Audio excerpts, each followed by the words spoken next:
है कि भाई जो बच्चा होता है, खासकर बेटी का जो बच्चा होता है, भांजा होता है, वो ईश्वर का रूप होता है। तो परशुराम जी हम लोगों के लिए दो रूपों में ज्यादा माने जाते रहे हैं। एक तो स्वयं छठे अवतार के रूप में, और एक विशेष लगाव के प्रति भी हमारी उनके हम एक लगाव सा रहा है। जो शास्त्र और शस्त्र की जो संतुलित व्यवस्था की बात होनी चाहिए थी, सबसे पहले वो परशुराम जी ने ही की थी। और ये इससे तमाम सुधीजन यहाँ बैठे हैं, ये हम सभी समझते हैं इस बात को। और आज के संदर्भ में अगर उन चीजों को हम देखने की कोशिश करें तो सबसे ज्यादा जरूरत भगवान परशुराम का जो आदर्श चरित्र की है, तो शायद वो इसी युग में है।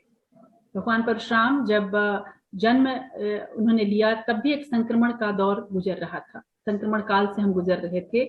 एक बार फिर से हम एक संक्रमण काल से गुजर रहे हैं, जहां पर हम इस तरह की स्थितियों में हैं कि क्या सच है, क्या सत्य है, क्या असत्य है, ये समझने की, ये समझाने की जरूरत है। कुल मिलाकर यदि आप उनको देखें तो परशुराम जी का जो मन था, वो एक तरह से आम भारतीय का जो मन है, उसको आप उससे उसका प्रतीक ले सकते हैं। यानी कि जिसको कहा जाता है कि वज्रादापि कठोराणी मृदुनी कुसुमादिपि, मतलब वज्र जैसा कठोर और फूल की तरह से कोमल। ऐसा व्यक्ति, शायद हर एक व्यक्ति के अंदर ऐसा ही एक मन जिंदा रहता है जो फूल की तरह कोमल होता है। लेकिन ये तब तक, ये जो कोमलता है तब तक रहती है जब तक उसके ऊपर जुल्म नहीं होता, जब तक उसके ऊपर कोई अन्याय नहीं होता। परशुराम जी केवल एक ईश्वर, एक इस तरह से नहीं थे कि वो अगर यदि उनको हम अकेले, मैं समझती हूँ कि अकेला एक ऐसा देवता है परशुराम जी जिनको आप मानवीय रूप में देख सकते हैं। एक ऐसा व्यक्ति जिससे हम इंसान, हम मानव जाति के लोग आपस में कोरिलेट कर सकते हैं, उनको अपना जैसा समझ सकते हैं, उनकी खुशियों से अपने आप को जोड़ सकते हैं, उनके आदर्शों से अपने आप को जोड़ सकते हैं, उनके गुस्से से भी हम अपने आप को जोड़ सकते हैं। आज की स्थिति में भी आप देखें तो तमाम जो राजनीतिक संघर्ष भी होते हैं या सामाजिक संघर्ष होते हैं, उसके पीछे का कारण सबसे ज्यादा यही रहा है कि कहीं ना कहीं अत्याचार की भावना रही है। अत्याचार के खिलाफ आवाज का नाम परशुराम है। हर एक उस स्थिति के खिलाफ खड़े होने का नाम परशुराम है, जो हम मानव को या हम मानवीय जीवन वाले लोगों को जीने का अधिकार नहीं देता। और इसीलिए आज के संदर्भ में मैं समझती हूँ कि परशुराम जी ज्यादा उनका संदर्भ बढ़ जाता है, उनकी प्रासंगिकता बढ़ जाती है। लेकिन एक चीज बड़ी तरीके से समझने की जरूरत है कि वो अकेले ऐसे देव रूप हैं और एक ऐसे गुरु हैं जिन्होंने केवल शस्त्र के ही महत्व को नहीं समझा, पहले शास्त्र के महत्व को समझा। शास्त्र और शस्त्र दोनों का संतुलन यदि कहीं देखने को मिलता है तो वो स्वयं परशुराम, भगवान परशुराम में मिलता है। और आज की स्थिति में, और जब जब हमने देखा है कि समाज में असंतुलन बढ़ा है, तभी बढ़ा है जब या तो शास्त्र की भूमिका ज्यादा हो जाए और शस्त्र की भूमिका कम हो जाए, तब भी यह असंतुलन बढ़ा है। और जब शस्त्र की भूमिका ज्यादा हो जाए और शास्त्र की भूमिका कम हो जाए, तब भी असंतुलन बढ़ा है।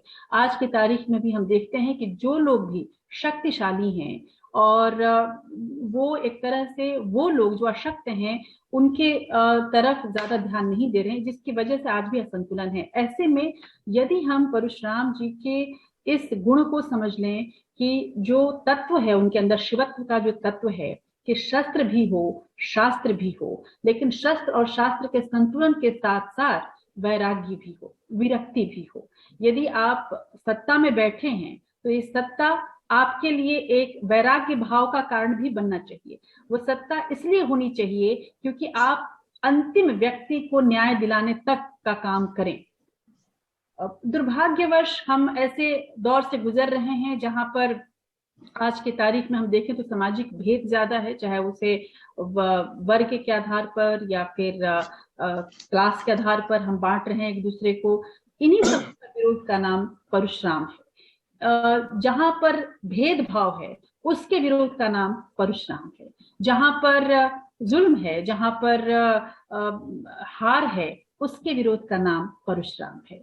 आज की स्थिति में भी हमने देखा है कि पूरे मानवीय इतिहास एक ऐसे दौर से गुजर रहा है, पूरी मानवता एक ऐसे दौर से गुजर रही है जहां पर एक अदृश्य शक्ति है जो हमें हराने की कोशिश कर रही है।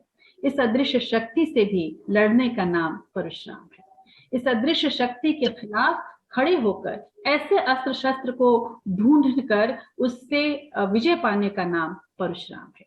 और इस परशुराम को यदि हम अपने जीवन में उतार पाए, तभी शायद हम भगवान परशुराम की सफल जयंती मना पाएंगे। और मुझे उम्मीद है कि इस संक्रमण काल के दौर में हम परशुराम जी के जो वास्तविक भावना है, उनके अस्तित्व की जो वास्तविक भावना है, जो चिरकाल तक रहेगी, उसको हम उस स्पष्ट तरीके से आम लोगों तक पहुंचा पाएंगे, युवाओं के बीच खास कर पहुंचा पाएंगे जो कहीं ना कहीं भटक रहे हैं।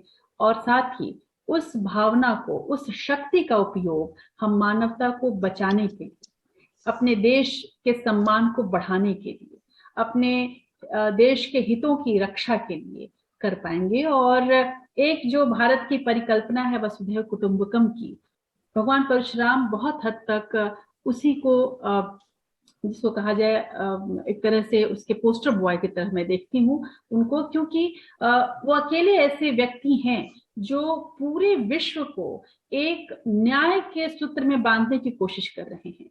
वो अकेले ऐसे देव हैं जिन्होंने अन्याय को इसलिए दूर किया कि उन्हें कोई